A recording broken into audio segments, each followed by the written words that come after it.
his treasure deep within that island's craggy crust, he'd hide it well and mark the spot. And one day, after he'd escaped from whatever prison cage his English captors tossed him into, he'd come back and retrieve La Gran Calabaza. Hours after hiding his precious treasure on the small island, Aliento de Perro was seized by British sailors.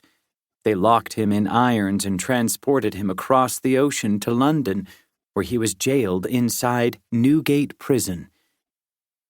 The pirate wasn't there very long before he was tried, convicted, and sentenced to death by hanging. Capitan de Perro's last visitor, before the prison chaplain arrived to escort him to the gallows, was his son, Uberto, who told his son what his father had told him. When that son became a father, he too passed along the family secret. And so it went for generation after generation. But to this day, no descendant of Aliento de Perro had ever done his bidding. None had ever unraveled his riddle. None had ever found the giant orange diamond known as La Gran Calabaza. Chapter 1. The clock was ticking. Jake McQuade was on a mission for the top secret agency known as the Consortium. The 12-year-old had already defeated the world's most sophisticated artificially intelligent computer and solved impossible cases for the FBI. And, thanks to his newfound knowledge of geometry, physics, and human psychology, he'd also starred on his middle school basketball team. His pale, freckled skin baked in the scorching midday sun. He was on a high-speed, rigid-hull inflatable boat zooming across choppy waters with a small team of commandos in scuba gear. His mother had been right.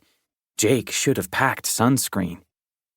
The commando team dropped Jake and his best friend Kojo Shelton on a craggy island. "You two are on your own," said the squad commander, clicking a stopwatch. "You have 15 minutes to secure the package." Jake used a handheld mapping device to quickly find the target building. But inside the windowless structure, things slowed down. The place was like a dark maze trapped inside a funhouse.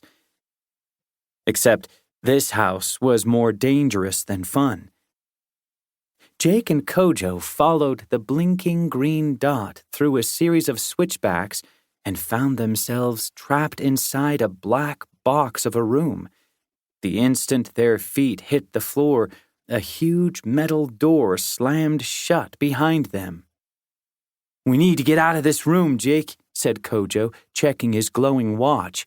"Fast! We only have 10 more minutes to secure the package." "Working on it," said Jake. He was thinking, trying to come up with a solution. "Where to next?" I'm not sure." "What? Come on, use your big jelly-beaned brain." This mission was clearly a test of Jake's superior intellect, and that made him a little nervous. Jake hadn't become super intelligent the usual way, studying, reading books, doing homework. He'd taken a shortcut, ingestible knowledge capsules in the form of jelly beans. Jake never knew if or when his mental superpowers would disappear. He just hoped it wasn't today. Chapter 2.